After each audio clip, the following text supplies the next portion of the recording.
Di sebuah desa kecil di Jawa Timur, hidup seorang ibu bernama Sari. Setiap hari, Sari duduk di depan rumah sambil memeluk bayinya yang baru lahir. Tapi ada yang aneh dengan bayi itu. Kulitnya berbulu lebat, matanya besar dan bulat, tangannya panjang seperti monyet. Tetangga bisik-bisik, ini pasti karena suaminya suka memburu monyet di hutan. Tapi benarkah ini hanya cerita rakyat biasa? Nama saya tidak penting. Yang penting adalah cerita ini nyata. Saya wartawan yang datang ke desa Karanghuni untuk mencari tahu kebenaran di balik cerita yang beredar di media sosial.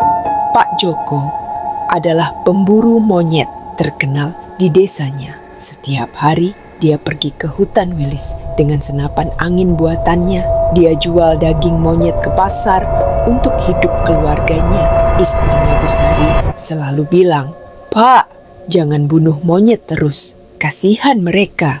Tapi Pak Joko tidak pernah dengar. Suatu hari Pak Joko pulang dengan wajah pucat, tangannya gemetar. Dia cerita ke Bu Sari, "Tadi aku ketemu monyet betina yang sedang hamil.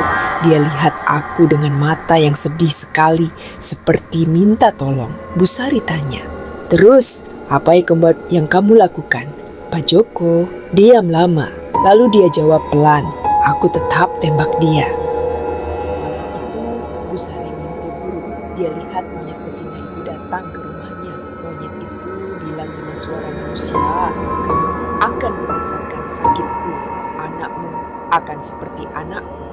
Bu Sari terbangun dengan keringat dingin, tapi dia pikir itu cuma mimpi biasa. 3 bulan kemudian, Bu Sari hamil. Dia senang sekali karena sudah lama ingin punya anak. Tapi sejak hamil, hal-hal aneh mulai terjadi. Setiap malam, Bu Sari dengar suara monyet menangis di depan rumah. Pak Joko bilang, "Tidak ada apa-apa, kamu terlalu banyak pikiran." Tapi suara itu terus terdengar sampai Bu Sari melahirkan. Hari kelahiran tiba. Bu Sari melahirkan di rumah dengan bantuan dukun bayi desa. Ketika bayi lahir, dukun bayi itu teriak kaget. Bayinya tidak seperti bayi normal. Seluruh tubuhnya berbulu coklat tebal. Tangannya panjang dengan kuku yang tajam. Wajahnya mirip monyet. Dukun bayi itu langsung pergi tanpa bilang apa-apa. Bu Sari menangis sambil memeluk bayinya. Pak Joko berdiri di pojok ruangan, wajahnya putih seperti kain kafan. Dia ingat kata-kata monyet betina dalam mimpi istrinya. "Ini pasti karena aku," bisik Pak Joko. Berita tentang bayi monyet itu cepat sekali tersebar. Tetangga datang untuk lihat. Ada yang takut, ada yang kasihan, ada yang bilang itu kutukan. Pak Kepala Desa datang dan bilang, "Kalian harus bawa bayi itu ke dokter di kota." Tapi dokter mana yang mau periksa bayi seperti itu? Bu Sari tidak mau keluar rumah. Dia malu dan takut. Setiap hari dia rawat bayinya sendirian. Bayi itu tidak bisa minum susu seperti bayi normal. Dia makan pisang dan daun-daunan. Suaranya juga bukan seperti tangisan bayi, tapi seperti suara monyet kecil yang kehilangan ibunya. Pak Joko mulai sakit jiwa. Dia tidak bisa tidur. Setiap tutup mata, dia lihat monyet-monyet yang pernah dia bunuh. Mereka semua lihat dia dengan mata yang marah. Pak Joko berhenti berburu. Senapannya dia buang ke sungai. Tapi sudah terlambat. Yang lebih aneh lagi, bayi itu tumbuh sangat cepat. Dalam 1 bulan, badannya sudah sebesar anak umur 1 tahun. Dia mulai bisa jalan dengan 4 kaki seperti monyet. Dia suka memanjat pohon di halaman rumah.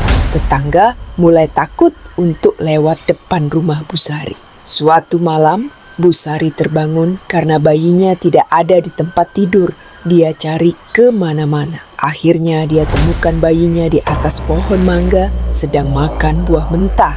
Bu Sari menangis. "Kenapa ini terjadi pada kami?" Tapi tidak ada yang bisa jawab pertanyaannya. 3 bulan setelah kelahiran, datang seorang nenek tua ke rumah Bu Sari. Nenek itu bilang namanya Mbah Darmi. Dia dukun dari desa sebelah. yang terkenal bisa buka kutukan. Mbah Darmi lihat bayi Busari dan berkata, "Ini bukan kutukan biasa." Mbah Darmi cerita, "Monyet betina yang dibunuh suamimu itu bukan monyet biasa. Dia adalah roh penjaga hutan yang sedang menjelma. Dia hamil anak terakhirnya sebelum kembali ke alam gaib. Suamimu bunuh dia tepat ketika dia mau melahirkan." Busari kaget. "Jadi, anak saya ini?" Mbah Darmi angguk pelan. "Anakmu adalah anak dari roh penjaga hutan itu. Dia lahir lewat rahimmu sebagai hukuman untuk suamimu. Tapi dia juga berkah karena dia akan jadi penjaga hutan yang baru." Pak Joko yang dengar percakapan itu langsung pingsan. Ketika sadar, dia bilang, "Saya mau minta maaf ke roh itu." "Bagaimana caranya?" Mbah Darmi jawab, "Kamu harus bawa anakmu kembali ke hutan, ke tempat kamu bunuh ibunya. Di sana kamu minta maaf dan serahkan anakmu kembali." Busari menangis keras. "Tidak, dia anak saya. Saya tidak mau lepas dia." Tapi Mbah Darmi bilang, "Kalau kamu tidak mau, kutukan ini akan terus berlanjut. Semua keturunanmu akan lahir seperti ini dan suamimu akan mati dalam 3 hari.